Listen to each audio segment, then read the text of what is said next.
All right, in this video, we're going to talk about how to approach hacking if you actually want to turn this into a career, or you're not really sure yet if you want to make this a career or just keep it in that hobby zone. And so if you are thinking about getting into the world of cybersecurity, the number one problem I see people struggle with is overthinking. And I know this sounds very cliche, but yes, it is overthinking. We tend to overthink everything, such as what are the prerequisites? What do I need to know before I come into this? Do I need to know how to program? What kind of computer do I need to have? And we just start to question everything. So the number one thing is going to be overthinking. And what usually happens with overthinking is we start to worry about failure or some kind of a roadmap. And I actually have a video that I will link in one of these corners right here that will walk you through everything you need to know in what order I think is best for you to need to learn it, and then also where you need to go in order to learn everything and set you up with a winning roadmap that I kind of think is the best for beginners.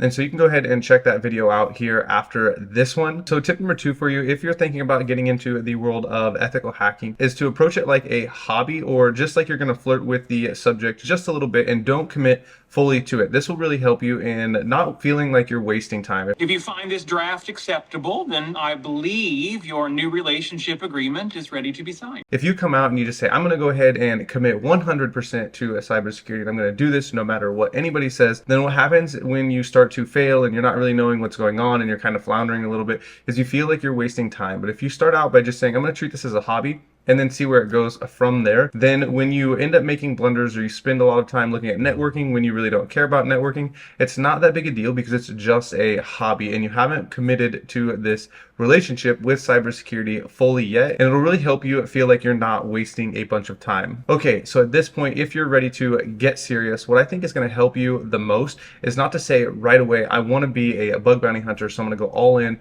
with web applications and I'm going to get as good as I can, is just to say I want to get good enough. At the beginning, you don't want to just say I'm going to be the expert. At the beginning, you kind of just want to say I want to be good enough to make money. I want to be good enough to submit valid vulnerabilities to programs. So you want to just get good enough at this point, and that should kind of be your focus before you say I want to be one of the top bug bounty hunters. You should say I just want to get good enough. If you're wanting to be a penetration tester, it should be I just want to be good enough that I can start to solve some of the easier boxes on Hack the Box and the easier CTFs on Try Hack Me. And then once you get to that place where you feel like you're good enough, then you can start to focus on the more detailed areas within whatever it is that you're interested in. So if it's bug bounty hunting, maybe you want to start focusing on finding bugs in JavaScript. And so what kind of happens in this area is when we're thinking about trying to just get good enough to where we're able to submit valid vulnerabilities, is we start to think I want to make some money. And what happens is you read about top bug bounty hunters who are making $10,000 a month, or penetration testers who are making $10,000 a month, and you're trying to just find a simple vulnerability on an unpaid program and you're really struggling, is the money doesn't come quick enough for you in like 3 months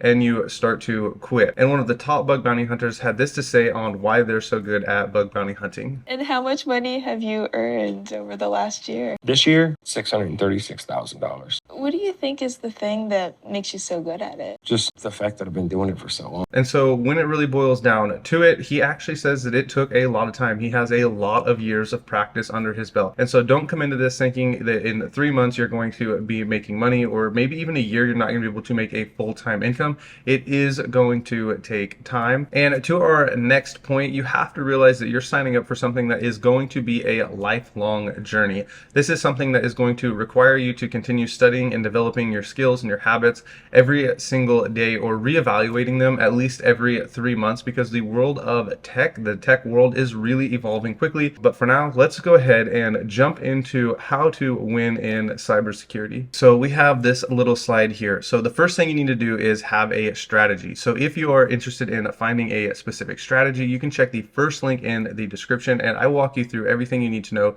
and kind of the way I think you should go about learning everything and where to go. So strategy, I've already laid all that out for you, and you don't have to worry about that. Execution right here, this is going to be how much time you spend actually developing and working on the strategy up here, what you need to know, how much time are you going to give to executing your specific plan that you have set out. Number 3 is consistency. Obviously, you're going to need to be consistent in your study habits or you're going to forget and fall behind. So you need to be consistent. So what does this look like? There are typically 4 different avenues to success. Money, one is like, what's it going to cost in order for me to get started? Really, if you have a computer, then money right here is no problem. If you already have a computer, that's really kind of the only prerequisite to get started in the money category. And so your success is not going to rely on money at all, because if you have a computer, then you're ready. Success, you're going to be developing your skill. So coming into it, we don't have to worry about what kind of skill we already have, because we're going to be developing this. So really now it boils down to time.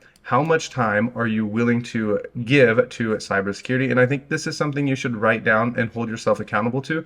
And then how much energy do you have to put towards this? So if you're working a full-time job and you come home at the end of the day, your energy is probably going to be low. So that's how it is for me. So if I have something I want to do, I will wake up early in the morning because my energy bucket is completely full and I have dedicated the time in order to gain the skills, which then will lead to money and revenue. So that's kind of how I lay out a successful map for myself to win. And this may not work for you, but I have found this work really well for me. And I would suggest coming up with some kind of how to win strategy for you and a plan and develop around that. And so as you develop your how to win strategy, kind of take these ideas that I have shown you right here and try to come up with a roadmap. And I already gave you everything you need to know in that video that I have linked in the description. So you can go ahead and check that out and then develop your own roadmap and customize it specifically for you so that you can win in the field of cybersecurity. Thanks for watching.